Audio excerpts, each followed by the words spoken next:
নমস্কার বন্ধুরা, এমএস কুকিংয়ে আপনাদের সবাইকে স্বাগত জানাই। আমার আজকের রেসিপি কচু পাতার ভর্তা। এই কচু পাতার ভর্তা কিন্তু খেতে অত্যন্ত সুস্বাদু। আর গরম ভাতের সাথে যদি এরকম একটা ভর্তা থাকে তাহলে কিন্তু আর কোনো কিছুর দরকার হয় না।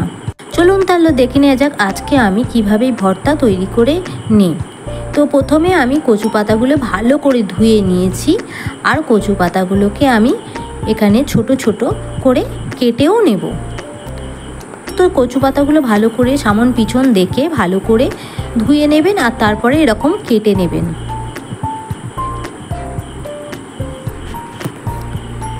তো সমস্ত কচু পাতাগুলোকে আমি কেটে নিয়েছি,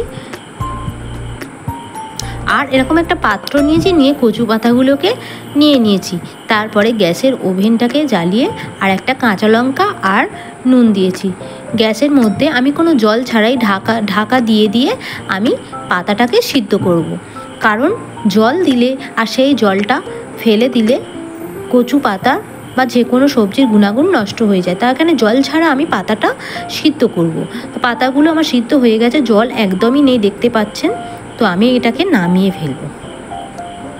কড়াই নেব, কড়াইয়ের মধ্যে আমি সরিষার তেল নেব, আর সরিষার তেলের মধ্যে আমি শুকনো লঙ্কা কয়েকটা নিয়ে ভালো করে আমি লাল লাল করে ভেজে নেব। ভর্তা মানে কিন্তু শুকনো লঙ্কা ভাজা। তো রেসিপিটা খুবই দারুণ খেতে হয়েছিল। তো আমি লঙ্কাগুলোকে ভেজে নিয়েছি, আর এখানে একটা বড় সাইজের পেঁয়াজকে ছোট ছোট করে কুচো করে কেটে নিয়েছি। আর তার মধ্যে আমি পেঁয়াজগুলোকে ভেজে ফেলবো, আর দিয়ে দেব কয়েকটা রসুনের কোয়া কুচো করে কেটে পেঁয়াজের মধ্যে আমি দিয়ে দেব। রেসিপিটি এখনও না আপনারা বানিয়ে থাকলে অবশ্যই বানিয়ে দেখবেন যে কতটা ভালো খেতে হয়। তো পেঁয়াজ আর রসুনটা ভাজা হচ্ছে, ততক্ষণে আমি লঙ্কাগুলোকে নুন দিয়ে আমি ভালো করে হাত দিয়ে গুঁড়ো করে নেব। তো পেঁয়াজগুলো ভাজা হয়ে গেছে, এবারে সিদ্ধ করা কচু পাতাটাকে আমি কড়াইয়ের মধ্যে তুলে নেব, আর পেঁয়াজ রসুন সব একসঙ্গে ভালো করে মিলিয়ে নেব। আর একটু আমি লঙ্কা যেটা গুঁড়ো করে রেখেছিলাম সেটাকে আমি দিয়েছি, হাফটা মতো দিয়েছি। আর এখানে দিয়ে দেবো একটু নুনটা একটু কমই হয়েছিল, তো একটু নুন দিয়ে দেব। এটা কিন্তু অসম্ভব সুন্দর খেতে লাগে। অবশ্যই আপনারা বানিয়ে দেখবেন, আর বানানোর পরে কমেন্টস করে অবশ্যই জানাবেন কেমন হয়েছে। এখানে আমি অল্প নুন দিয়েছি, আর একটু লঙ্কা যেটা গুঁড়ো করা ছিল সেটাকেও দিয়েছি।